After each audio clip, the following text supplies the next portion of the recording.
یا کوئی F I R ڈال دی جاتی ہے، یہ ان کے علم میں بھی نہیں ہوتا کہ انہوں نے کوئی کرائم کیا ہے، یا وہ فلانی جگہ فلانے شہر میں موجود تھے اور کہیں پہ کوئی مظاہرہ کر رہے تھے یا ملک مخالف نعرے لگا رہے تھے یا سرکاری اور پبلک املاک کو نقصان پہنچا رہے تھے، ان لوگوں پہ ایف آئی آر کاٹ دی جاتی ہے، اور ان کی بیسس کے اوپر جب وہ کسی اور مقصد سے عمرے کے لیے جا رہے ہوں، حج کے لیے جا رہے ہوں، اپنے علاج کے لیے جا رہے ہوں، کسی ایجوکیشنل کانفرنس کے لیے جا رہے ہوں یا چھٹی بنانے جا رہے ہوں، ان کو ایئرپورٹ پہ پتہ چلتا ہے کہ بھائی ان کا نام تو کسی ایگزٹ کنٹرول لسٹ کے اندر ہے، اور پھر وہ جا کے اسے کینسل کرتے ہیں۔ اچھا، ایگزٹ کنٹرول لسٹ بڑا سنجیدہ معاملہ ہے، چونکہ اس کا اختیار جو ہے وہ وفاقی کابینہ کی ایک کمیٹی ہے جس کے پاس ہے، اور وہ تمام تر ایویڈنس دیکھنے کے بعد ایگزٹ کنٹرول لسٹ میں نام ڈالتی ہے، اور کسی ایک انسان کی مرضی کے مطابق یا خواہش کے اوپر کہ بس ابھی بھی کرو کام 2 منٹ میں، یہ ایسے کام ہوتا نہیں ہے۔ تو اب یہ بڑا مسئلہ رہا ہے، چونکہ دیکھیں ہمیشہ سرکار یا حکومت جو ہے وہ اسٹیبلشمنٹ کے ساتھ ایک پیج پہ نہیں ہوتی، اور اگر ہو بھی تو ہر معاملات میں نہیں ہوتی، اور کبھی کبھی کچھ ایسی شخصیات ہوتی ہیں جن کے اوپر پابندی سیکھ کی جا رہی ہوتی ہے، قدغن سیکھ کی جا رہی ہوتی ہے، جن کے بارے میں لوگوں کو پتہ ہوتا ہے یار کہ یہ پیسفل لوگ ہیں، یہ امن پسند لوگ ہیں، انہوں نے کہیں قانون اپنے ہاتھ میں نہیں لیا، اور اگر سرکار ان پہ پراپرلی ای سی ایل کا بین لگاتی ہے تو ہماری بڑی بدنامی ہوگی، چونکہ پبلک سیونگ تو پھر حکومت کو جا کے کرنی ہوتی ہے، اسٹیبلشمنٹ تھوڑی ضروری سمجھتی ہے عوام کو کہ وہ جا کے اپنا کوئی بیان شان دیں گے، وہ تو کانفرنس میں بھی آئی ایس پی آر جو ہے احکامات جاری کرتی ہے، وضاحتیں تھوڑی دیتی ہے۔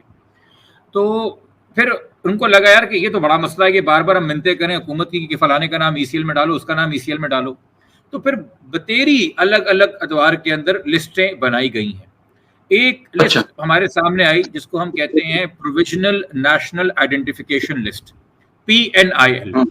پی این آئی ایل کا اختیار کیا دے دیا کہ اگر کسی صوبے میں کسی انسان کو کسی ایف آئی آر کے تحت آپ گرفتار کرنا چاہتے ہیں، پکڑنا چاہتے ہیں اور وہ فرار ہے، تو ہوم ڈپارٹمنٹ ایف آئی اے کو لکھ دیتا ہے، اس صوبے کا، سندھ کا ہو یا بلوچستان کا ہو، وہ ایگزیکٹو کام کر رہا ہے اور سیکرٹری ایڈیشنل کام کر رہا ہے، اس میں کسی کابینہ کا انہوں نے اپروول نہیں لیا ہے، نہ صوبائی کا نہ وفاقی کا، اور ایڈیشنل سیکرٹری کے خط پہ ایف آئی اے کو کہا جاتا ہے، اور ایف آئی اے جو ہے پھر 30 دن کے لیے وہ نام پی این ایل پہ فوراً ڈال دیتی ہے، جس میں آنے کے بعد بندہ اسی طریقے سے جیسے ای سی ایل میں ٹریول نہیں کر سکتا، پی این ایل کے بعد بھی ٹریول نہیں کر سکتا، اور وہ 30 دن اس لیے دیے جاتے ہیں کہ بھائی اب اس 30 دن کے اندر وہ ہوم ڈپارٹمنٹ بلوچستان کا ہو یا سندھ کا ہو یا پنجاب کا ہو، وہ وفاق سے رابطہ کرے، اور وفاق کو 30 دن دیے جائیں کہ وہ پھر ڈیسائیڈ کر کے اس بندے کا نام پراپرلی ای سی ایل میں ڈال دیں۔ مگر اگر 30 دن میں یہ کاروائی نہیں ہوتی اور وفاق کو نام نہیں بھجوایا جاتا اور نام ای سی ایل میں نہیں آتا، تو 30 دن کے بعد یہ پی این ایل خود آٹومیٹکلی ایکسپائر کر جاتی ہے،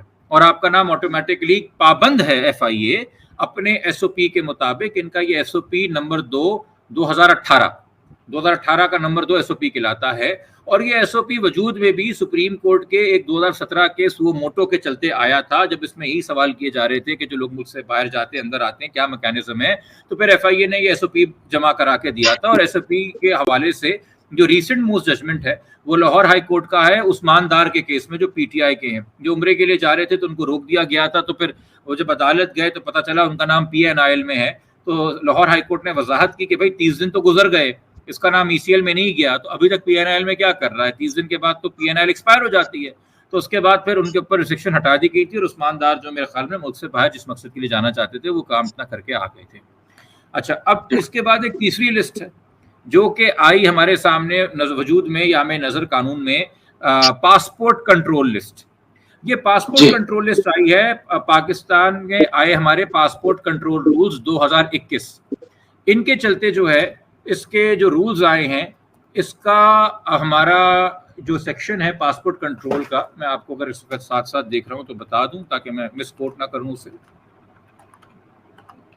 جی، رول 22 ہے پاسپورٹ کنٹرول لسٹ کا، جس میں فیڈرل گورنمنٹ کو یہ اختیار دے دیا گیا ہے کہ نہ صرف جو بندہ پاکستان سے باہر جا رہا ہے بٹ باہر سے جو ہے پاکستان میں آ رہا ہو، انٹری ٹو اینڈ فرام، کہ جب بندہ رپورٹ کرے گا امیگریشن ڈیسک کے اوپر تو سسٹم بتا دے گا کہ بھائی اس بندے کا نام پاسپورٹ کنٹرول لسٹ میں ہے، اور یہ ٹیکنیکلی آپ کا پاسپورٹ جو ہے ڈی ایکٹیویٹ کر دیتے ہیں، ان ایکٹیو کر دیتے ہیں، اس پاسپورٹ کو سمجھا جاتا ہے کہ اب یہ ٹریولنگ پرپز کے لیے یوز کرنے کے قابل نہیں رہا۔ تو وہی ایفیکٹ ہوتا ہے جو کہ ای سی ایل کا ہے یا پی این آئی ایل کا ہے، اور اگر آپ کا نام پاسپورٹ کنٹرول لسٹ میں ہو تو آپ کو نیا پاسپورٹ بھی ایشو نہیں کیا جاتا، وہ بھی ایک بڑا مرحلہ آپ کے پاس ایک آ جاتا ہے۔ اچھا، اب اس میں جو ہے پاسپورٹ کنٹرول لسٹ میں جب نام کسی کا ڈالا جائے گا تو اس کو نیا پاسپورٹ دینے کی فیسلٹی بھی ریجیکٹ کر دی جائے گی، اور اس کو اگر کوئی ایگزسٹنگ پاسپورٹ ہے تو وہ ڈی ایکٹیویٹ کر دیا جائے گا. اور 2 لوگوں کی کیٹیگریز ڈیفائن کی گئی ہیں جو بڑی ویگ ہے قانون میں. کیٹیگری اے ہے کہ کوئی بندہ اینٹی اسٹیٹ ایکٹیویٹی کے اندر ملوث ہو. اب دیکھیے مذاق ریاست کا یہ ہے کہ وفاقی حکومت جو ہے وہ پی ٹی ایم کو شیڈیول 4 میں ڈال کے پروسکرائب کر دیتی ہے, ٹیررسٹ گروپ ڈکلیئر کر دیتی ہے نا ایک طریقے سے. پر اسی پی ٹی ایم کے ساتھ ان کا خیبر جرگہ امن سے کیا جائے تو نہ صرف وزیر اعلیٰ خیبر پختونخوا مگر گورنر جو وفاق کے نمائندے ہیں, گورنر پختونخوا, وہ خود جا کے وہاں پہ سیکیورٹی ارینجمنٹس دیکھ رہے ہیں, ان سے ملاقاتیں کر رہے ہیں اور میٹنگ کر رہے ہیں. تو آپ کو تو یہ سمجھ ہی نہیں ہے کہ بھائی سامنے والا دہشت گرد ہے یا سامنے والا اسٹیک ہولڈر ہے. کیونکہ ہم ہر ایک کو دبانے میں, اور یہ جو نیگوسیشن ہے, جو یہ آرٹ آف ڈسکورس ہے جو سیاست میں ہے کہ بات کر کے بات بناؤ اور مسئلہ حل کرو, اس کا تو اسٹیبلشمنٹ کا کوئی غرض نہیں ہے نا. وہ تو صرف ڈنڈا چلانا جانتے ہیں, تو وہ ڈنڈا چلاتے تو کہتے ہیں بس پابندی پابندی پابندی لگا دی جائے. تو آپ مجھے بتائیں منظور پشتین اینٹی اسٹیٹ ایکٹیویٹی کر رہا ہے یا وہ منظور پشتین جس سے وزیر اعلیٰ جا کے ملتے ہیں, گورنر جا کے ملتے ہیں اور کہتے ہیں ان کی ہر ایک ڈیمانڈ اسمبلی میں کھڑے ہو کے مانیں گے, وہ پرو اسٹیٹ ایکٹیویٹیز کر رہا ہے. یہ کنفیوژن آپ نے پیدا کر دی نا. تو یا تو معیار یہ ہوتا ہے کہ جی کسی ایف آئی آر میں بندے کا نام ہے اور اس ایف آئی آر کے اندر اس کے اوپر چارج فریم ہو گیا ہے, چلان جمع ہو گیا ہے, چلان ایکسیپٹ ہو گیا ہے, کوئی کلیئرٹی ہوتی ہے. بٹ آپ نے اینٹی اسٹیٹ ایکٹیویٹی کہہ دیا اور اس بیسس کے اوپر جو ہے آپ اس کا نام پاسپورٹ کنٹرول لسٹ میں ڈال سکتے ہیں. کیٹیگری 20 کے اندر یہ ہے وہ لوگ جن کو پاسپورٹ ریفیوز کیا جا رہا ہے ادر دین اینٹی اسٹیٹ ایکٹیویٹی. ایسے لوگوں کے نام ڈالے جائیں گے کسی ایجنسی کی ریکمنڈیشن پہ یا کسی ڈپارٹمنٹ کی ریکمنڈیشن پہ. اس میں ہم تصور کریں گے کہ بھائی ان کا نام جو ہے وہ کسی ایف آئی آر میں آیا ہوگا, تبھی کوئی ڈپارٹمنٹ یا گورنمنٹ ایجنسی جو ہے وہ لکھ رہی ہوگی. مگر یہ اینٹی اسٹیٹ تو ایک بڑا سا ہم نے دے دیا. اچھا اب اس میں ریویو کس کے پاس جائے گا, اپیل کس کے پاس جائے گی؟ اس کی کمیٹی بھی اسی بندے پہ بنا دی ہے جو نام آپ کا ڈال رہا ہے لسٹ میں. وہی بیٹھ کے ایڈیشنل سیکرٹری انٹیریئر منسٹری کا اس کو ریویو کرے گا, اس کے ساتھ ڈائریکٹر جنرل ایف آئی اے کا ہوگا, ایک سیکورٹی ایجنسی کا, یعنی سیکورٹی ایجنسی آپ سمجھ گئے آئی ایس آئی ایم آئی کا بندہ ہوگا, ایک ڈپٹی سیکرٹری ہوگا انٹیریئر منسٹری کا, اور ایک سیکشن آفیسر ہوگا. یہ بیٹھ کے ریویو کریں گے اس کو جس کو یہ اینٹی اسٹیٹ کہہ رہے ہیں, یعنی کہ بغیر ثبوت کے جو لوگ جس پہ الزام لگا رہے ہیں کہ تم ملک دشمن ہو, وہی بیٹھ کے پھر مقدمہ بھی سن کے ڈیسائیڈ کریں گے کہ تم ملک دشمن ہو کہ نہیں ہو. تو ایک طریقے سے یہ ریویو کمیٹی تو کچھ نہیں ہے, بلیک میلنگ اپرچونٹی ہے کہ جس بندے پہ ہم نے پابندی لگائی ہے وہ پابندی ہٹانے کے لیے آ جائے ہمارے پاس, تو ہم اسے مزید بلیک میل کریں یا مزید اس سے گھیریں. اچھا اب ہم نے بتا دیا ای سی ایل, ہم نے بتا دیا اپنا پی این آئی ایل, اور ہم نے بتا دیا اپنا پاسپورٹ کنٹرول لسٹ پی سی ایل. انہی رولز کے تحت جو ہے ایک ایف سی ایل ہے, وہ فارنر کنٹرول لسٹ ہے. وہ اس حوالے سے کہ کوئی بندہ پاکستان میں آیا اور اسے آپ نے واپس رفو چکر کرنا ہو, یا کسی بندے کو پاکستان میں آنے سے روکنا ہو, جیسے کہ اب ہم اکثر صحافیوں کو بھی روکتے ہیں, خاص طور پہ پی ٹی آئی کے معاملات میں, کون خان صاحب کا انٹرویو کرنا چاہتا ہے, کون نہیں کرنا چاہتا, ان کو وہاں سے بھگانا ہو, یا کوئی زیادہ ہی کھڑا ہو کے اوپن اپنا انٹرنیشنل میڈیا کا کارڈ استعمال کر کے حقائق زمینی بتا رہا ہو تو ہمیں اس سے بھگانا ہو, تو ہم نے فارنرز کنٹرول لسٹ بنا دی ہے. اچھا میں ای سی ایل کے حوالے سے ذرا آپ کو بتا دوں کہ ہمیں گراؤنڈز میں نے ای سی ایل کے نہیں بتائے تھے. ای سی ایل کے جو گراؤنڈز ہیں وہ یہ ہے کسی انسان کے اوپر کرپشن کا الزام ہو, مس یوز آف پاور کا الزام ہو اتھارٹی استعمال کرتے ہوئے, جس میں اس نے گورنمنٹ کے فنڈز اور گورنمنٹ کی پراپرٹی امبیزل کر لی. بہت معقول بات ہے, ایسا کوئی انسان اگر ہوگا تو ملک سے فراری اختیار کرے گا. دوسرا, کسی انسان نے کوئی اکنامک کرائم کیا ہو جہاں لارج گورنمنٹ فنڈز جو ہیں وہ امبیزل کر لی ہوں یا انسٹیٹیوشن فراڈ کیا ہو, اگین کوئی بندہ کروڑوں اربوں کا فراڈ کرے گا تو ملک سے فرار اختیار کرنا چاہے گا. تیسرا ہے ایکٹس آف ٹیررزم اور کنسپریسی آف ہینیس کرائم اور تھریٹننگ نیشنل سیکورٹی.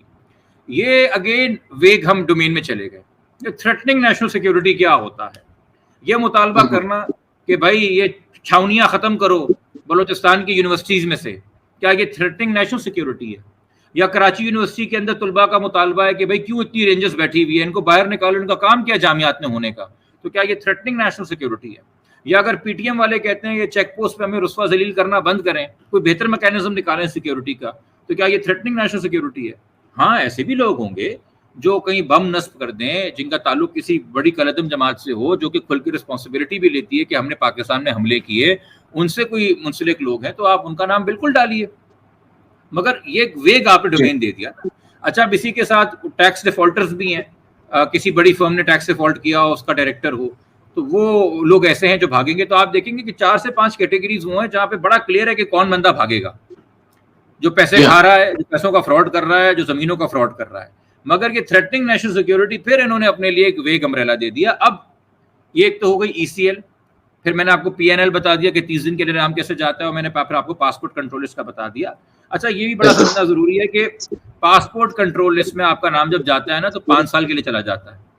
اب 5 سال تک حکومت فیصلہ نہ کرے ریویو کا, تو ٹیکنیکلی اگر وہ آپ کا نام وفاقی حکومت کے تحت ECL میں نہیں ڈال سکتے تھے, یا اگر انہوں نے آپ کا نام PNL میں ڈالا تھا مگر 30 دن میں ایکسپائر ہو گیا, تو پھر پاسپورٹ کنٹرول لسٹ تیسرا طریقہ ہے قانونی کہ بندے کو باہر نہ جانے تو بندے کے اوپر پابندی لگاؤ.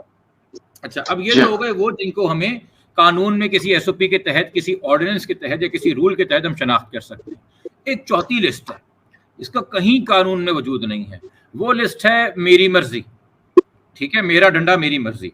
اس لسٹ کا نام ہے واچ لسٹ یا سٹاپ لسٹ. اچھا, میرا نام بذات خود 2023 میں اس واچ لسٹ میں ڈالا گیا تھا.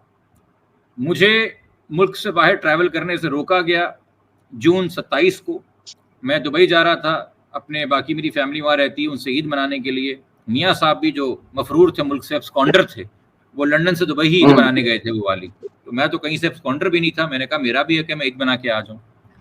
تو مجھے اور میرے اہل خانہ کو روکا گیا, اور پھر ہم جب وہ کیس عدالت میں لے کے گئے تو FIA نے آ کے ایک خط دکھایا جو کہ on behalf of DG ISI issue کیا ہوا تھا, جس میں میرے اور میرے خاندان کے افراد کے نام ڈال کے لکھا ہوا تھا کہ یہ واچ لسٹ میں ہے. واچ لسٹ کا مطلب یہ ہوتا ہے کہ جب یہ بندہ آپ کو امیگریشن کاؤنٹر پہ ملے تو ہمیں فون کر کے بتاؤ کہ آیا ہے.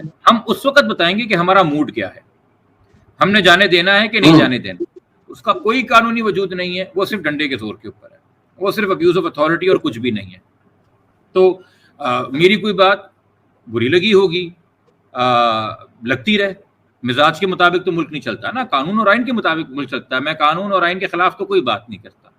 تو اگر ہم نے زیادہ قانون کی اور آئین کی بات کر دی اور کسی کو ناگوار گزری تو انہوں نے ہمارا نام واچ لسٹ میں ڈال دیا. پچھلے سال آپ کو پتا ہے مجھے اٹھا کے بھی لے گئے تھے کچھ گھنٹوں کے لیے, تو پھر اس سے بات نہیں بنی, تو پھر انہوں نے یہ کرنے کی کوشش کی. مگر اچھی بات یہ کہ سندھ ہائی کورٹ نے انصاف کا مظاہرہ کرتے ہوئے, قانون اور عدل کا مظاہرہ کرتے ہوئے یہ آرڈر جاری کیا میرے کیس میں کہ یہ جو لیٹر ہے یہ وداؤٹ اینی لافل اتھارٹی ہے, اس کا کوئی قانونی وجود نہیں ہے. اور اس کے بعد جو ہے مجھے جانے کی اجازت ملی. وہ ایک اور بات ہے کہ FIA نے پھر بھی مجھے ایک طریقے سے ہراساں کیا ایئرپورٹ پہ, میری ایک دن فلائٹ مس کروائی, مجھے اگلے دن ٹریول کرنے دیا. وہ پھر بھی تنگ کرتے رہے اپنے طریقے سے جتنا کر سکتے ہیں, بٹ ایونچولی اس طرح سے پابندی ہٹی. تو اب یہ چوتھا طریقہ ہے لوگوں کو ڈالنے کا لسٹ کے اوپر. تو یہ میں نے اب آپ کے سامنے قانونی لینڈسکیپ رکھ دیا, یہ طریقے ہیں جن کے تحت بندے کو جانے سے روکا جاتا ہے. آپ نے ساری ڈیٹیل جو قانونی طور پر کسی بھی سٹیزن کے ساتھ ہو سکتی ہے وہ آپ نے ساری رکھی.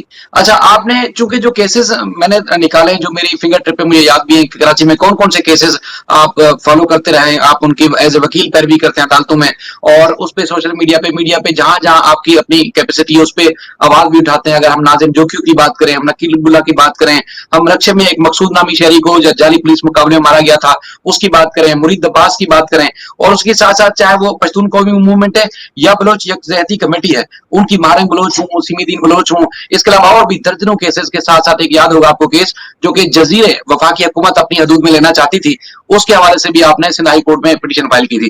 تو یہ سارے کیسز تو نہیں ہے جن کی وجہ سے آپ عدالتوں میں جاتے ہیں تو آپ اوپر کے لوگوں کو چپتے ہوں گے, دیکھیں جی ایک سوشل میڈیا پہ بھی سکون سے نہیں بیٹھتے, میڈیا پہ بھی بات کرتے ہیں, عدالتوں میں بھی ہمیں جو ہے وہ لے کے گھسیٹتے ہیں. تو اس وجہ سے آپ سے ناراضگی تو نہیں رہتی؟ سوشل میڈیا پہ تو میری بہت ہی کم انٹریکشن ہو گئی, نہ ہونے کے برابر ہو گئی. میں عدالتوں کے اندر کیسز کے اندر اتنا مصروف ہو گیا کہ میں نے کہا کہ بھائی ایک ہے آگاہی کا کام جو کہ ہم سوشل میڈیا کے ذریعے کرتے رہے ہیں, اور اب مجھ سے بہت بہتر کام بہت اچھے لوگ کر رہے ہیں, مجھ سے بہت کم عمر لوگ کر رہے ہیں اور بہت مؤثر طریقے سے کر رہے ہیں. آپ کا بھی ان میں شمار ہے, سارے سمے صافی دوستوں کا ان میں شمار ہے. میرا کام میں نے سوچا کہ پھر میں ٹینجیبل ریلیف کی طرف جاؤں, کہ ایک آگاہی ہے انصاف کی آواز بات کرنا, ایک ہے انصاف لے کے دینا. تو ہم وہاں پہ چونکہ ہمارے پاس ڈگری ہے, ہم کچھ سال وہاں پہ صرف کریں. میں نے 5-6 سال آگاہی کا کام کیا ہے. اب میں نے کہا میں کچھ سال ایکچوئل انصاف فراہم کرنے کا بھی کام کر سکوں, خاص طور پہ جب مجھے خلا نظر آئی کہ یار کتنے ہی ایسے وکیل ہیں جن کو آپ گن سکیں گے سندھ ہائی کورٹ میں جو کہ اس طرح کے کیسز کرتے ہیں اور پرو بونو کرتے ہیں. تو کیپیسٹی کا بھی ایک مسئلہ آتا ہے. لیگل ایڈ جو ہے وہ ریاست تو نہیں دے رہی, اور ریاست کا جو اپنا استغاثہ ہے کرمنل کیسز میں وہ بڑا کمپرومائز ہوتا ہے فار موسٹ پارٹ. ایسا نہیں ہے, ہمیں بڑے اچھے پروسیکیوٹرز بھی ملتے ہیں, ڈسٹرکٹ پروسیکیوٹرز بھی ملتے ہیں جس سے ہمیں سیکھنے کا موقع ملتا ہے. پر انفارچونیٹلی اگر معاشرے میں حکومت میں کرپشن ہے تو وہ تمام تر اداروں میں تمام تر چیزوں میں آ جاتی ہے. تو وہ ایک چیز ساتھ میں چل رہی ہے. باقی دیکھیے ان کیسز کی وجہ سے اگر کسی کو تکلیف ہو رہی ہے تو وہ میں نے کہا نا وہ میرا مسئلہ نہیں ہے. میں دن رات یہ سوچ کے نہیں گزارتا کہ میری اس بات سے کس کو تکلیف ہو رہی ہے اور کیوں ہو رہی ہے. وہ جس کو ہو رہی ہے وہ دن رات گزارے. میں اس کے ذہن میں رینٹ فری رہتا ہوں بغیر کرائے دیے ہوئے, وہ میرے ذہن میں نہیں رہتے. میرے سامنے اپنے کیسز ہیں, میری پرائیورٹی میرے کلائنٹس ہیں اور ان کے لیے انصاف لینا قانون کے مطابق. اور جب خدا نخواستہ نہیں ہو پاتا ہے انصاف تو میرا کیا جاتا ہے. آپ عوام کو مایوس کرتے ہیں, آپ عدالتوں کے وقار کے اندر کمی لے کے آتے ہیں, ججز اپنے وقار میں کمی لے کے آتے ہیں. چونکہ میرے سوشل میڈیا پہ اس پہ رد عمل دینے سے یا باہر کھڑے ہو کے کورٹ رپورٹر سے بات کرنے سے فرق نہیں پڑتا. عدالت کے ہر فیصلے کا اپنا ایک رد عمل ہر انسان انفرادی طور پہ خود اس کا ایک ویو لیتا ہے. وہ خود ایک ویو لیتا ہے کہ عدالت کہاں فرار اختیار کر رہی ہے, کیسز نہیں سن رہی, کہاں عدالت اجلت پسندی کر رہی ہے, کہاں عدالت اپنے اختیار سے تجاوز کر رہی ہے, کہاں عدالت کمپلیٹ جسٹس کر رہی ہے, کہاں عدالت چیزوں کو دیکھ رہی ہے اور کہاں اندیکھا کر رہی ہے. اب مجھے بتائیے کہ میں نے یا میری کسی بات سے جو ہے 24 کروڑ عوام نے قاضی فیض عیسیٰ صاحب کے حوالے سے ایک ویو بنایا ہے.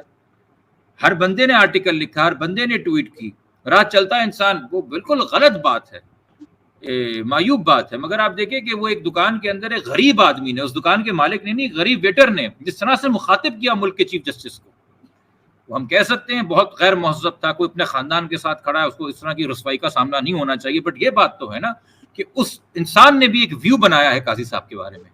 تو کیوں یہ ویو بنایا ہے؟ ایسے کون سے فیصلے تھے, ایسے کون سے اعمال تھے, کیسے وہ عدالت چلاتے تھے؟ انہوں نے کیمرے تو کھول دیا عدالت کی کمرہ نمبر عدالت نمبر 1 میں, مگر کیمرے کے سامنے بیٹھ کے, کیمرہ نہ بھی ہو, عدالت چلانے کی تمیز ہوتی ہے. آپ وکیلوں کی تذلیل کریں گے, آپ ان کی تضحیق کریں گے, آپ جب چاہیں گے پہچاننے سے انکار کر دیں گے لوگوں کو, اور جب آپ کا موڈ ہوگا تو آپ خود ہی بیک گراؤنڈ ان کا بتائیں گے کہ ہاں تم تو فلانا ہو, تم تو ڈھماکا ہو, میں تمہیں جانتا ہوں. یہ عبد المعیز جعفری ہمارے وکلا بھائی ہیں, بڑا خوبصورت انہوں نے 800 الفاظ میں کوزے میں بند کیا ابھی ڈان میں ایک آرٹیکل لکھ کے, دا قاضی ٹو اینڈ آل قاضیز. وہ ایسا آپ کو فلیش نکلتا ہے جیسے ایک بندہ کہتا ہے نا جب میں مرنے والا ہوتا ہوں میری زندگی میرے سامنے سے گزرتی ہے. تو وہ انہوں نے گزاری 800 الفاظ میں, بڑا باکمال آرٹیکل لکھا. زبردست. اچھا سر, ایک چیز تھوڑا سا فرمائیے گا کہ آپ کے پاس جو کیسز آتے ہیں جن کو اسٹیٹ بعض دفعہ یا اسٹیٹ اگر ڈکلیئر نہیں بھی کرتی تو کہیں نہ کہیں ان کو اس چیز کا سامنا کرنا پڑتا ہے کہ جی وہ اینٹی اسٹیٹ ہیں, جیسے مہرنگ بلوچ ہو گئی یا پی ٹی ایم والے تھے یا اس کے بعد سیمی دین بلوچ ہیں. تو یہ کیسز آپ کے پاس ہی کیوں آئے؟ مطلب کہ کسی اور وکیل کے پاس بھی تو جا سکتے تھے. نہیں, ایسا تو نہیں ہے کہ کسی اور وکیل کے پاس نہیں ہے. میرے خیال میں باقی الگ الگ عدالتوں میں اور ہائی کورٹس کے اندر دوسرے وکلا ان کا کیس کر رہے ہیں. دیکھیں, ایک تو آپ کی واقفیت ہوتی ہے, جس سے آپ واقف ہوتے ہیں, جس کا آپ نے سنا ہوتا ہے, اس سے آپ کمفرٹیبل اور فیملیئر ہوتے ہیں. دوسرا, میں خود یہ ای سی ایل اور یہ غیر قانونی پابندیوں کا شکار رہا ہوں, اور میں نے خود ایک کیس کر کے اس کا ایک فیصلہ لیا ہے. تو میرے پاس وہ ایک پروف بھی ہے, پروف آف کانسیپٹ, کہ جی اس طرح کے کیسز میں ہینڈل کر سکتا ہوں. اور پھر پولیس جہاں پہ اپنے اختیارات سے تجاوز کرتی ہے, چاہے وہ جھوٹی ایف آئی آریں ہوں, چاہے وہ جعلی مقابلے ہوں, وہ آپ نے خود ہی گنوا دیا کہ میں وہ کیسز کرتا رہا ہوں. تو میرا تعارف ایک وجہ ہے جو وہ میرے پاس آئے ہیں, اور شاید اس لیے بھی کہ ان کو لگتا ہے, اور اگر لگتا ہے تو بہت اچھی بات ہے, میں عزت افزائی کے لیے ان کا مشکور ہوں کہ یہ بندہ جو ہے ہمارا انٹرسٹ کمپرومائز نہیں کرے گا, یہ کوئی ڈیل نہیں کر لے گا, یہ ڈر کے گھر نہیں بیٹھ جائے گا, یہ اس دن عدالت نہیں آئے گا, بہانے کرے گا. تو یہ اس کو تو میں اپنی تعریف مانوں گا کہ وہ لوگ جن کو ہر وقت پابندیوں کا, قدغنوں کا شکار نشانہ بنایا جاتا ہے, جھوٹی ایف آئی آروں کا شکار بنایا جاتا ہے, واٹر کینن کا شکار بنایا جاتا ہے, تشدد کا شکار بنایا جاتا ہے, وہ لوگ اگر انصاف کے لیے مجھ پہ کسی حد تک بھی بھروسہ کرتے ہیں, میرے لیے تو یہ قابل ستائش بات ہے, قابل فخر بات ہے. جنرل صاحب, آپ نے کیسز ہم نے دیکھا بڑے طریقے سے, اچھے طریقے سے, ایک اچھے وکیل کے ہونے کے ناطے آپ نے عدالتوں میں رکھے. عدالتوں سے بھی ان لوگوں کو ریلیف مل رہا ہے یا نہیں؟ پبلک جاننا چاہتی ہے کہ سیمی دین بلوچ کو یا مہرنگ کو یا اس کے علاوہ دیگر جتنے بھی لوگ ہیں ان کو ان کے جو رائٹس ہیں جو قانون نے دیے ہیں کیا وہ مل جائیں گے, مل سکتے ہیں؟ دیکھیے جی, ابھی سیمی دین کا جو کیس ہے, آپ نے جب کسی بندے کو ملک سے باہر جانے سے روکا اور وہ کچھ دنوں کے لیے یورپ جا رہی تھی کانفرنس اٹینڈ کرنے کے لیے, جو کہ ان کا حق ہے, ان کو نہیں اٹینڈ کرنے دی گئی, آپ نے ان کو روکا تو یقینی طور پہ آپ کے پاس کوئی کاغذات ہوں گے, کوئی ٹھوس ثبوت, کوئی وجہ ہوگی. مگر اس کے بعد 3 بار عدالت نے آپ کو ٹائم دیا. ابھی منگل کو پھر وہ کیس لگا ہوا ہے. 3 بار وکیل نے آ کے کہا سرکار کے جی ہمارے پاس کوئی جواب ہی نہیں آیا, کوئی کامنٹس ہی نہیں آئے. یعنی کہ آپ پہلے پابندی لگاتے ہیں اور پھر بعد میں جواز پیدا کرتے ہیں. اسی طریقے سے مہرنگ بلوچ کا کیس بڑا انٹرسٹنگ ہے, کیونکہ ابھی اسلام آباد میں ٹریول بین کے لیے انہوں نے وہاں پٹیشن فائل کی ہے, اور جو ان کا پاسپورٹ چوری کیا گیا کراچی میں, اس کے لیے انہوں نے یہاں پٹیشن فائل کی, جو کہ میں دیکھ رہا ہوں. تو جو ٹریول بین کے لیے ان کی پٹیشن فائل ہوئی اس کے اندر انہوں نے ایف آئی اے نے آ کے بتایا کہ بھائی ہم نے ماہرنگ کا نام پی این آئی ایل میں ڈالا تھا, وہی 30 دن والی لسٹ جو پی این آئی ایل ہوتی ہے, اور وہ ایکسپائر کر گئی تھی 3 اکتوبر کو. وہ 30 دن پورے ہو گئے تھے 30 اکتوبر کو. ٹھیک ہے جی. اب 7 اکتوبر کو ٹریول کر رہی ہے ماہرنگ, یعنی کہ 7 اکتوبر کو جس وقت وہ جہاز بورڈ کرنے والی تھی ان پہ کسی قسم کی کوئی قانونی جائز ناجائز, وہ ایک اور بات ہے کہ پی این ایل میں بھی نام ٹھیک تھا کہ غلط تھا, کوئی پابندی نہیں تھی. ان کو بغیر کسی قانون اور آئین کے اس کے گراؤنڈ کے روکا گیا. اچھا, اب جب وہ باہر نکلی 5 گھنٹے بعد ایئرپورٹ سے, تو روکنے والوں کو یہ تو سمجھ میں آ گیا یار یہ پھر ٹریول کرے گی, یہ ہائی کورٹ جائے گی, اس کے پاس ویلڈ پاسپورٹ بھی ہے, تو کیوں نہ اس کا پاسپورٹ چوری کر لیتے ہیں. تو پولیس نے ایک انلیگل ریڈ مان لی اور رات 12 بجے کے قریب ماہرنگ سے اس کا پاسپورٹ چوری کر لیا گیا. اور پھر ایف آئی اے کا جواب جو اسلام آباد میں وہ میں بتاتا ہے کہ 8 تاریخ کو دن میں ہم نے ماہرنگ بلوچ کا نام پاسپورٹ کنٹرول لسٹ میں ڈال دیا. یعنی کہ پہلے اس کا پاسپورٹ چرایا گیا اور کچھ گھنٹے بعد اس کا نام پاسپورٹ کنٹرول لسٹ میں ڈال دیا. چونکہ جو پرانا پاسپورٹ چرایا ہے وہ تو ہم دیں گے نہیں, نہ ہم مانیں گے, ہم نے چرایا ہے, اور نیا پاسپورٹ اب اس کو مل نہیں سکتا کیونکہ ہم نے پاسپورٹ کنٹرول لسٹ میں نام ڈال دیا ہے. اور پھر پاسپورٹ کنٹرول لسٹ میں ڈالنے کے بعد وہ کہتے ہیں کہ اب ہم نے اس کا نام ای سی ایل میں ڈال دیا ہے. یعنی کہ 7 اکتوبر کو جب اس کو فلائی نہیں کرنے دیا گیا تھا, اس کا نام دراصل واچ لسٹ میں تھا. اس سے پہلے اس کا نام پی این آئی ایل میں 3 اکتوبر تک پی این آئی ایل میں تھا, 7 اکتوبر کو وہ ان آفیشیل واچ لسٹ میں تھا, پھر یہ چلا گیا پاسپورٹ کنٹرول لسٹ میں, اور اب چلا گیا ای سی ایل میں. اب مجھے بتائیے ماہرنگ بلوچ نے کون سے بڑے جرم کیے ہیں, کون سا اربوں روپیہ وہ قوم کا کھا گئی ہے, کون سے اس نے لشکر کھڑے کر دیے ہیں ملک کے خلاف, کدھر جا کے وہ ٹوٹ پھوٹ گئی ہے. ریلیف دینے پہ آپ آئیں تو آپ 9 مئی کو 9/11 بناتے ہیں, اور پھر ایک پریس کانفرنس کر کے آئی جی پنجاب پہلے کہتا ہے کہ پورا ماسٹر مائنڈ مراد راز ہے, پھر مراد راز کی پریس کانفرنس ہوتی ہے, اس کو کہتے ہیں جی بلے بلے اگلا الیکشن لڑنے آ جاؤ. تو مجھے بتائیے کہاں پہ ماہرنگ نے کال ٹو آرمز دیا ہے, کہاں پہ ماہرنگ نے ملک کے خلاف جو ہے, ملک سے شکوہ کرنا کیا ملک کے خلاف بات کرنا ہے, خاص طور پہ اگر شکوہ جینوئن ہو. وہ آپ جو حرکات کریں گے, جو آپ اقدام لیں گے, دوسرے کو شکایت کا موقع دیں گے تو وہ شکوہ بھی نہ کرے. تو بھائی پیس کیا ہوتا ہے اپریسر کے لیے؟ The silence of the oppressed, کہ ظلم سہتے رہو چپ کر کے, اس کو میں امن سمجھتا ہوں. جب تم اف اور آہ کرو گے اور چیخ مچاؤ گے اور اپنے درد کا اظہار کرو گے تو پھر ہم نے امن خراب کر دیا. یہ ریاست کا زاویہ ہے. تو اب یہ عدالت کے اوپر ہے کہ عدالت یا تو جان چھڑائے اور بولے کہ بھائی اب تو یہ پاسپورٹ کنٹرول لسٹ میں ماہرنگ کا نام ہے تو اس کی ریویو کمیٹی ہے, تو آلٹرنیٹ ریمیڈی آپ وہاں چلی جائیں, یا عدالت بولے یار کہ بند کرو یہ تماشا, تم لوگوں نے قانون بنا کے اس کو ابیوز آف پروسیس بنا دیا ہے اور ہٹاؤ اس کا نام پاسپورٹ کنٹرول لسٹ سے. تو یہ موقع اسلام آباد ہائی کورٹ کے پاس بھی جہاں ایک پٹیشن ہے, اور یہ موقع کچھ حد تک جو ہے سندھ ہائی کورٹ کے پاس بھی ہے جہاں پٹیشن ہے. عمران صاحب, کہیں آپ کو ایسا فیل ہوا کہ شاید اسٹیٹ سمجھتی ہو, ریاست سمجھتی ہو کہ ماہرنگ بلوچ یا اس کے بعد سیمی دین بلوچ یہ ملک سے باہر گئے تو یہ پاکستان کے خلاف یا پاکستانی اداروں کے خلاف کوئی اسپیچ کریں گے تو پاکستان کی بدنامی ہوگی, اس لیے ان کو روکا جائے, کوئی ایسا تاثر کہیں ملا آپ کو؟ دوبارہ آپ کی آواز کٹ گئی تھی, سوال ریپیٹ کیجیے گا. جیسے یہ تاثر دیا گیا ہو یا یہ تاثر مل رہا ہو کہ سیمی دین بلوچ ہوں یا ماہرنگ بلوچ ہوں وہ ملک سے باہر جاتی ہیں, وہاں پاکستان کے اداروں کے خلاف یا پاکستان کے خلاف کوئی اسپیچ کرتی ہیں تو پاکستان کی بدنامی ہوگی, اس لیے ان کو روکا جائے کہ وہ پاکستان سے باہر نہ جا پائیں, کوئی ایسا کہیں تاثر ملا آپ کو؟ یار آپ عجیب بات کر رہے ہیں. میں اس وقت آپ سے اپنے گھر میں بیٹھا ہوا ہوں, آپ اپنے گھر میں بیٹھے ہوئے ہیں, ایک انٹرنیٹ ہے نا. میں اگر ابھی جا کے استنبول میں بیٹھ جاؤں تب بھی اسٹریم یارڈ ہو جائے گا آپ کے ساتھ, میں نیو یارک چلے جاؤں تب بھی ہو جائے گا. تو جس نے باتیں کرنی ہیں اس کو وہاں پہ فزیکلی جانے کی ضرورت ہے. بھائی دونوں افراد کو ایوارڈ ملا تھا سال کے شروع میں, ایک کو فرنٹ لائن ڈیفینڈرز نے دیا تھا, defenders at risk for the year 2024. دنیا میں انہوں نے ان ایکٹیوسٹ کا انتخاب کیا جو کہ جان پہ کھیل کے حق کی آواز بلند کر رہے ہیں. سمی دین کو چونکہ ایوارڈ ملا تھا اس لیے ان پرسن آنر کرنے کے لیے بلایا گیا, کیونکہ اس کے لیے صرف کانفرنس نہیں کرنی تھی, ان کو آنر کرنا تھا. اسی طرح ماہرنگ کا نام جو ہے وہ ٹائمز نے گلوبل 100 نیکسٹ جنریشن لیڈرز کے اندر موسٹ انفلوئنشل لیڈرز میں دیا, تو ان کو آنر کرنے کے لیے بلایا تھا. ورنہ مجھے آپ ایک بات بتائیں, ماہرنگ ہوں, سمی ہوں, منظور ہوں, کوئی اور ہوں, وہ تو یہاں سے بیٹھ کے بھی بات کر لیتے ہیں. یار یہ اڈیالہ جیل کے اندر ایک انسان ہے عمران خان, شاید آپ نے نام سنا ہو. جی بالکل سر. ان کے آرٹیکل چھپ رہے ہیں باہر کے ملکوں کے اندر ان کے نام سے, یاد ہوگا آپ کو. تو کیا کیسے چھپ رہے ہیں؟ کیسے چھپ رہے ہیں؟ کیا انہوں نے اپنے قلم سے لکھ کے بھیجے؟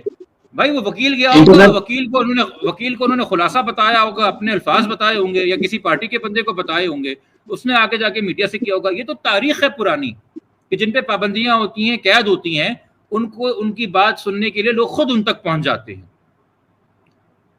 ایسی کون سی جگہ کراچی میں, مجھے ایک بات بتائیے, عدالت ہے نا جو گارڈین ہے کانسٹیٹیوشن کی, ایسا ہی ہے, اور عدالت وکیلوں کے بغیر کچھ نہیں ہے. وکیل آفیسرز آف دا کورٹ ہیں, وکیل ہیں جو عدالت کے اندر پیروی کرتے ہیں مقدموں کی, اور عدالت کو اسسٹ کرتے ہیں اور دلائل دیتے ہیں اور جرا کرتے ہیں جس پہ عدالتیں فیصلہ کرتی ہیں. کراچی میں وکیلوں کی سب سے بڑی باڈی کون سی ہے؟ Karachi bar association. Karachi bar association نے کیوں مہمان خصوصی مارنگ بلوچ کو بلایا؟ وہ سمجھتے ہیں کہ وہ پازیٹیو کام کر رہی. تو یہ پھر مجھ سے شکایت کیوں ہے؟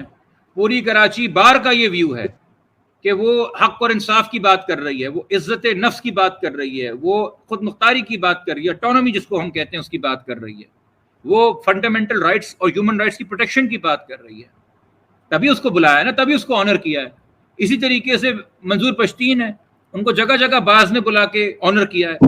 یہ ایسے جو لوگ ہیں جن کو کہا جاتا ہے یہ ملک کے بڑے دشمن ہیں, بڑے خلاف ہیں, یہ جس چوراہے پہ کھڑے ہوتے ہیں وہ 50,000 کا مجمع کیوں کھڑا ہو جاتا ہے؟ اور وہ لوگ جن کو ریاست پلکوں پہ بٹھاتی ہے اور کہتی ہے یہ ہمارا اثاثہ ہیں, وہ چاہے ہمارا کاکڑ صاحب ہوں جو 9 مہینے آئے تھے اور 10 سال تک جانے کا سوچ نہیں رہے تھے, وزیر اعظم بن کے, وہ سنجرانی صاحب ہوں یا وہ کوئی اور ہوں, ایسے لوگ بغیر سیکیورٹی پروٹوکول کے سڑک پہ کھڑے کیوں نہیں ہو سکتے؟ اور منظور پشتین اور مارنگ جیسے لوگ جب سڑک پہ کھڑے ہوتے ہیں تو عوام ان کی ڈھال بن کے کیوں کھڑی ہو جاتی ہے کہ کوئی ہاتھ نہیں لگائے گا؟ یہ 24 کروڑ عوام غدار ہے. مجھے ایک بات بتائیے, کون سی ایسی ایتھنیسٹی ہے جس میں مسنگ پرسن نہیں ہے؟ آپ نے بلوچ غائب کیے چونکہ غدار ہیں, آپ نے مہاجر غائب کیے چونکہ غدار ہیں, آپ نے سندھی غائب کیے چونکہ غدار ہیں, آپ نے سرائکی غائب کیے چونکہ غدار ہیں, آپ نے پنجابی غائب کیے چونکہ غدار ہیں, آپ نے پشتون غائب کیے چونکہ غدار ہیں, آپ نے جی بی سے بلتی ہمارے گلگتی دوست غائب کیے چونکہ غدار ہیں, آزاد کشمیر میں کشمیری غائب ہو گئے چونکہ غدار ہیں. بڑی بدقسمت ہے اس ملک کی ریاست, بڑا بدقسمت ہے اس ملک کا آرمی چیف, کوئی اس کا درد نہیں سمجھ رہا.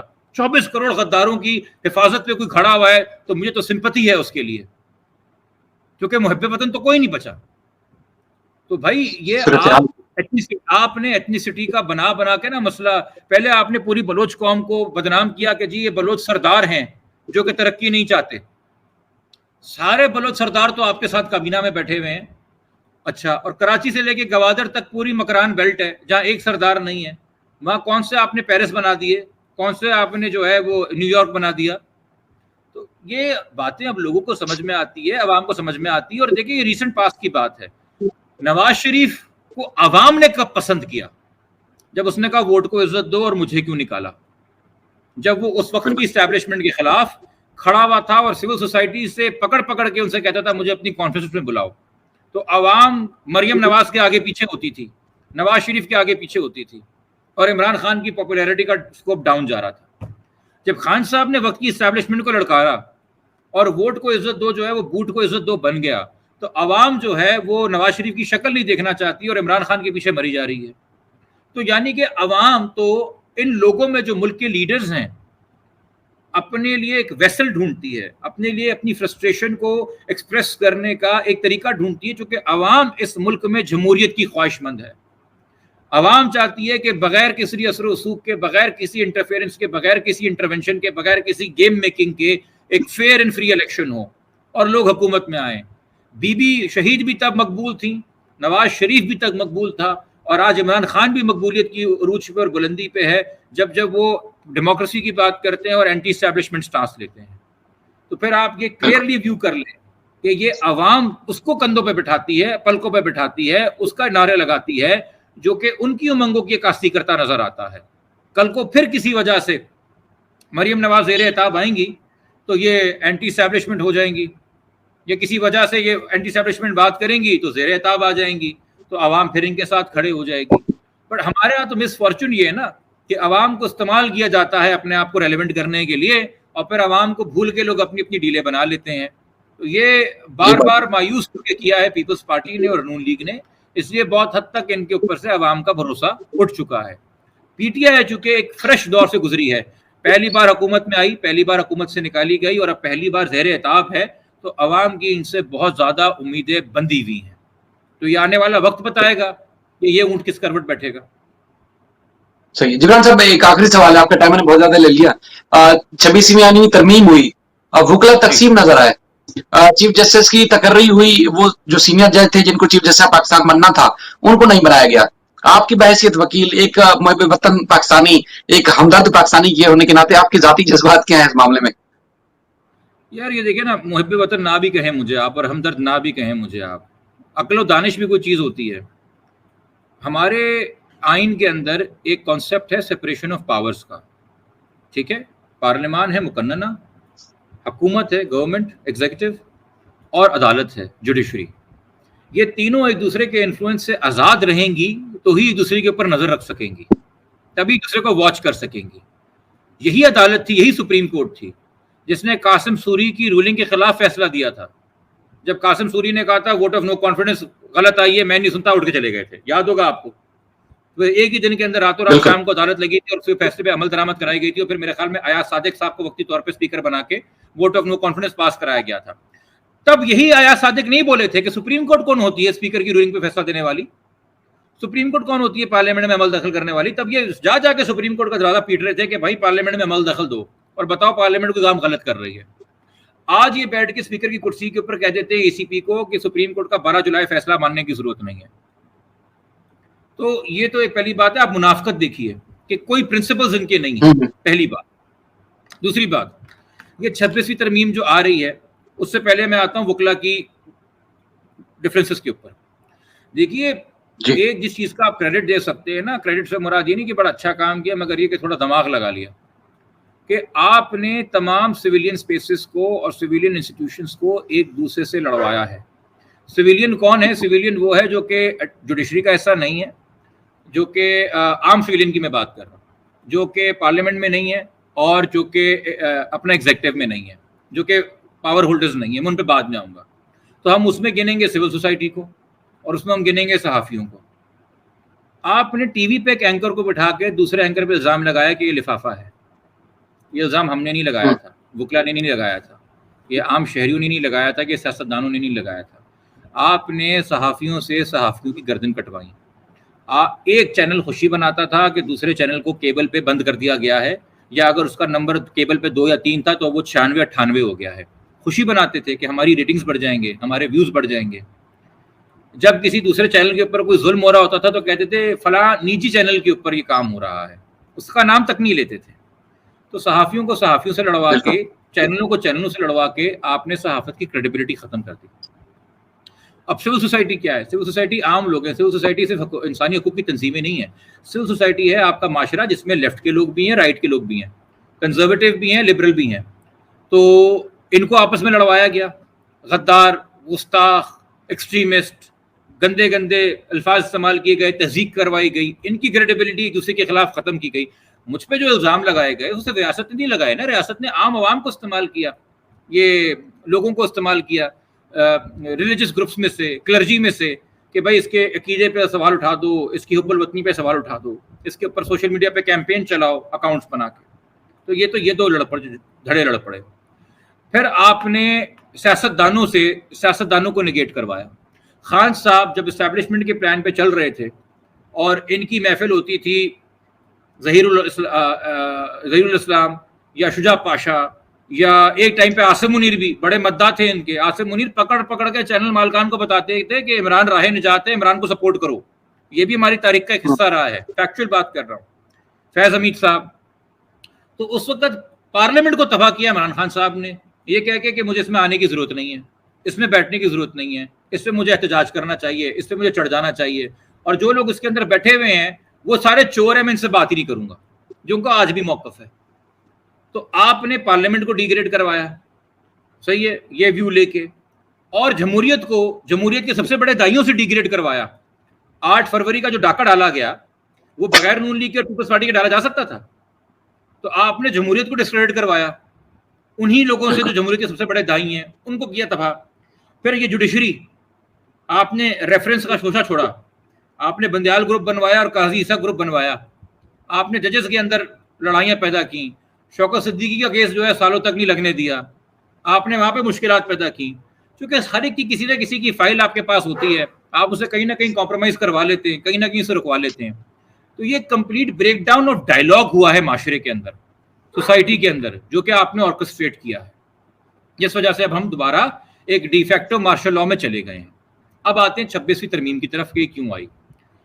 بار بار ایک بات کی جاتی ہے اور جب کوئی سامنے والا بات کر رہا ہے تو کان کھول کے سن لو کہ 9 مئی 9/11 ہے, 9 مئی 9/11 ہے, 9 مئی پاکستان کا 9/11 ہے. وہ یہ نہیں کہہ رہے کہ اتنی پراپرٹی جل گئی اور تباہ ہو گئی جتنی 9/11 میں ہوئی تھی. وہ یہ نہیں کہہ رہے کہ اتنے ہزاروں لوگ مر گئے جتنے 9/11 میں مرے تھے. وہ یہ نہیں کہہ رہے کہ بیرون ملک سے کوئی لوگ جہاز سے بھر کے آئے تھے اور ہم پہ حملہ کر کے بیرونی طاقت چلی گئی. وہ یہ کہہ رہے ہیں کہ 9/11 کے بعد امریکہ کا سیکیورٹی اپریٹس جیسے چینج ہوا تھا اور جیسے انسانی حقوق کے اوپر پابندیاں لگ گئی تھیں اور فنڈامنٹل رائٹس آپ نے پکڑ لیے تھے, اسی طریقے سے اب ہم پاکستان کے اندر وہ ویو لے رہے ہیں. آپ امریکہ جیسے ملک میں پیٹریٹس ایکٹ لے کے آئے تھے, آپ امریکہ جیسے ملک میں اپنے ہی شہریوں کی سرویلنس کر رہے تھے, آپ امریکہ جیسے ملک میں اپنے ہی شہریوں کو انٹریپ کر رہے تھے, آپ امریکہ جیسے ملک میں اپنے ہی شہریوں میں ایک گروپ آئیڈینٹیفائی کر کے ان کو anti state anti American values بتا کے, جس کو آج ہم اسلاموفوبیا کہتے ہیں, ان کو اینٹی امریکن ثابت کر رہے تھے. اور چونکہ تھوڑی بہت ڈیموکریسی کی جڑیں مضبوط ہیں امریکہ میں, تو آپ گنٹانومو میں امریکہ کے اندر نہیں بنا سکتے تھے, آئین میں ترمیم نہیں کر سکتے تھے, تو آپ ایک ایسی جگہ پہ چلے گئے جو امریکہ کی جورسڈکشن میں فال نہیں کرتی, جہاں پہ آئین کا اطلاق نہیں ہوتا. وہاں پہ آپ نے گنٹانومو بے بنایا, پوری دنیا سے لوگ اغوا کر کے پاکستان سے خاص طور پہ لالا کے وہاں پہ رکھے اور ان کے سارے حقوق کی شرف کیے. عافیہ صدیقی ایک بہت بڑا ایگزامپل دور حاضر میں آج بھی ان کا ڈسکشن ہمارے سامنے ہوتا ہے. کراچی سے کتنے لوگ مشرف صاحب ڈالروں کے لیے پکڑ پکڑ کے اٹھا کے پاکستانی بھیجتے رہے ان کو باہر وہاں پہ. مگر چونکہ یہ پاکستان ہے, یہاں پہ جمہوریت کی اتنی جڑیں مضبوط نہیں ہیں اور یہاں پہ آپ آئین کی قد و خال بدل سکتے ہیں, تو آپ نے کہا ملک سے باہر جا کے کیوں گنٹانومو بے بنائیں, ہم ملک کو ہی گنٹانومو بے بنائیں گے. ہم یہاں پہ تمام سویلینس کا جس کا چاہیں گے ملٹری ٹرائل کریں گے, ہم چاہیں گے جس کے اوپر سرویلنس کریں گے. تو ہم وہ ایکٹ آ گیا نا, ISI کا بندہ بیٹھ کے کسی کی بھی بات سن سکتا ہے, وہ نوٹیفیکیشن آپ نے دیکھ لیا, وہ بھی ہمارے سامنے آیا. ہم ان کی فنڈامنٹل رائٹس کے اوپر جو ہے قدغن لگا دیں گے تو پورے ملک کے لیے ٹویٹر بند کر دو اور جب دل چاہے انٹرنیٹ بند کر دو. ہم ان کا فیئر ٹرائل کا رائٹ لے لیں گے, تو جب چاہو ان کو اٹھانے چلے جاؤ, ان کا گھر توڑ دو, یہ نہ ملے تو بیوی بچے اٹھا لو, کہ کسی طریقے سے ان کا اریسٹ ممکن بنوانا ہے اور کسی بھی قسم کی FIR ان کے اوپر کاٹ دو. یہ سارے کام آپ نے کیے. مگر کہیں نہ کہیں ایک پیلٹ سٹیج پہ جا کے, ایک سپیریئر سٹیج کے اوپر جا کے جوڈیشری جو ہے وہ کام نہیں کر رہی تھی جو کہ آپ کروانا چاہتے ہیں, جس کی سب سے بڑی مثال تھی اسلام آباد کے ان 6 ججز کا ہائی کورٹ کا خط. تو یہ ان 6 ججز کے ہائی کورٹ کے خط کا جواب ہے 26ویں ترمیم, کہ تم ہوتے کون, ہم تمہیں فٹ بال بنائیں گے, تمہیں یہاں سے وہاں پھینکیں گے, تمہیں لگتا ہے تم جج بن کے ہم پہ آرڈر چلاؤ گے, ہم تمہیں تمہاری اوقات بتائیں گے, تم کبھی چیف نہیں بن پاؤ گے, تم کبھی سینیورٹی نہیں لے پاؤ گے, تم سن ہی نہیں پاؤ گے وہ کیسز جہاں پہ تمہارا دل میں چلتا ہے کہ تم انصاف کرو. تمہیں 199 کی بینچ پہ نہیں بیٹھنے دیں گے. آئینی بینچ سپریم کورٹ کی ہو یا ہائی کورٹ کی ہو, جوڈیشل کمیشن تیار کرے گا جس میں ہم پارلیمنٹیرینز بٹھائیں گے لا کے. تو یہ آپ نے اس کا جواب دیا ہے. یار آپ آئسولیشن کے اندر رات کی تاریکی میں لا رہے تھے یہ 26ویں ترمیم, آج تک 26ویں ترمیم پہ بحث اسی تاریکی میں ہو رہی ہے. خدا کے واسطے دماغ کی بتی جلائیے, پچھلے 2 سال کا جائزہ لیجئے, چیزوں کو آئسولیشن میں نہ دیکھیے, چیزوں کو پراپر ویو میں دیکھیے. تو یہ پوسٹ 9 مئی کا پاکستان ہے جس میں پورا پاکستان گنٹانومو بے بنا ہے اور اس کو اس طریقے سے چلایا جا رہا ہے. پارلیمنٹ بھی کنٹرول میں, عدلیہ بھی کنٹرول میں, اور تمام دھروں کو لڑوا کے باشمول وکلا ڈیوائڈ اینڈ رول وہ بھی کنٹرول میں. پورا کا پورا تو ہم نے اپنا اسٹرکچر جو ہے, ہم کہتے ہیں یار ہم صلاح الدین ایوبی کی اولاد ہیں یا غزنوی کی اولاد ہیں یا محمد بن قاسم کی اولاد ہیں, ہر کی ہم اولاد بننے کا ہمیں شوق ہے. مگر جو ہمارا پورا ملٹری ہائرارکی اسٹرکچر ہے اور موڈس اوپرینڈا ہے وہ تو ہمارے کلونیل ماسٹرز کا ہے. یہی برٹش سرکار تھے, وہی فوج تھی, وہی چینج ہوا ہے, تو وہی ڈیوائڈ اینڈ رول کی پالیسی چل رہی ہے. خطے میں بہت کامیاب ہے, کمپاؤنڈ نیشنز میں تو اور بھی کامیاب ہوتی ہے, جو کہ فالٹ لائنز بڑی ہوتی ہے نا, فقوں کو لے کے, مذہب کو لے کے, رنگ کو لے کے, زبان کو لے کے. تو ڈیوائڈ اینڈ رول کرو. بالکل. تو آپ کو لگ رہا ہے کہ ریورس ہوگی, کیونکہ وکیل بڑے مطمئن نظر آ رہے ہیں کافی کہ ہم عدالتوں میں جائیں گے, ہم ریلیف لیں گے, یہ نہ صرف ترمیم واپس جائے گی بلکہ اصل جو چیف جسٹس جن کا حق تھا وہ بھی بنیں گے. دیکھیے مزاحمت سے ممکن ہوگا, مسلسل جود مسلسل سے ممکن ہوگا, ہاتھ پہ ہاتھ رکھ کے بیٹھنے سے, ٹیلی ویژن پہ کے کہنے سے کہ جی وکلا کی تحریک چلے گی, ممکن نہیں ہوگا. خوشی بنانے والے خوشی بنا سکتے ہیں, کچھ ونز بھی ہیں. آئینی کورٹ کا نہ بننا, ایک الگ سرے سے آئینی کورٹ کا نہ بننا ایک بہت بڑی وکٹری ہے. قاضی صاحب کا اس آئینی کورٹ کا چیف جسٹس نہ بن جانا یا اپنی ایکسٹینشن نہ کروا پانا ایک بہت بڑی وکٹری ہے. ایسا نہیں کہ ہم نے کچھ حاصل نہیں کیا. یہ بھی جو اب ہو گیا ہمارے ساتھ جبر اور ظلم, اس کو بھی انڈو کرنا ہے. اس کے لیے جودے مسلسل ضروری ہے, کمپلیسنسی سے کام نہیں لے سکتے. اور وکلا کے بھی جو لیڈرز جو 2007 کے ہیں, پتہ نہیں وہ سنیں گے, مجھے سننا گوارا بھی کریں گے کہ نہیں. ان سے میری شکایت ہے, ذرا تھوڑا معذرت کے ساتھ, بہت احترام کے ساتھ گھر سے باہر نکلیے اور 2024 میں سانس لیجیے. زمینی حقائق بہت چینج ہو گئے ہیں, بار پالیٹکس بہت چینج ہو گئی ہے. آج سندھ بار کے اندر, سندھ ہائی کورٹ کی جو پوری بار پالیٹکس ہے وہ کلاس ڈویژن کے نام پہ ہے. بے شک اس میں حقیقت ہو کہ نہ ہو, بے شک مخلص ہوں وہ لوگ جو کلاس کا نعرہ لگا رہے ہیں کہ نہیں لگا رہے, بٹ وہ کلاس ڈویژن پہ ہے. Elite chamber versus a common man, یہ ڈیبیٹ آپ نے بنا لی ہے. تو پہلے تو بار کے بڑے لیڈرز آ کے اس کو ایڈریس کریں, اور جو جینوئن گریونسز ہیں ہمارے وکیل دوستوں کے, خاص طور پہ جن کا تعلق شہر کراچی سے نہیں ہے, اور خاص طور پہ جو فورن ڈگریز لے کے نہیں آئے یا مخصوص چیمبر سے نہیں ہے, اگر ان کو ایک گریونس ہے کہ بھائی نہ ہم اپنے آپ کو جوڈیشری میں دیکھتے ہیں, نہ ہم اپنے آپ کو بار کے بڑے عہدوں میں دیکھتے ہیں, نہ ہمیں وہ اس طرح کی فیئر ہیئرنگ ملتی ہے, مگر اگر کوئی شہزادہ سے مراد ہے جج کا بیٹا جو کہ پلائی بڑا ججوں کے ساتھ ہے, وہ آ جائے تو اس کو گھنٹوں گھنٹوں سنا جائے گا. یہ تو ہم بھی دیکھتے ہیں, جینوئن گریونسز ہیں, ان کو تو ایڈریس کرنا پڑے گا. تو آپ پہلے انسان کو نظر تو آئے نا کہ آپ اس کی گریونسز بھی ایڈریس کرتے ہیں, اس سے پہلے کہ آپ اس سے بولیں کہ آؤ پہلی صف میں لڑو, میرے لیے سر کٹاؤ. تو تھوڑا اس کا بھی جائزہ لیں, اپنی صفوں کے اندر بھی اتحاد پیدا کریں, اور پھر جودے مسلسل بھی جاری رکھیں. صحیح. چلیں جبران صاحب, آپ کا بہت شکریہ, آج آپ نے قیمتی وقت دیا. انشاءاللہ پھر آپ کو زحمت دیں گے. اپنا خیال رکھیے گا. اللہ حافظ.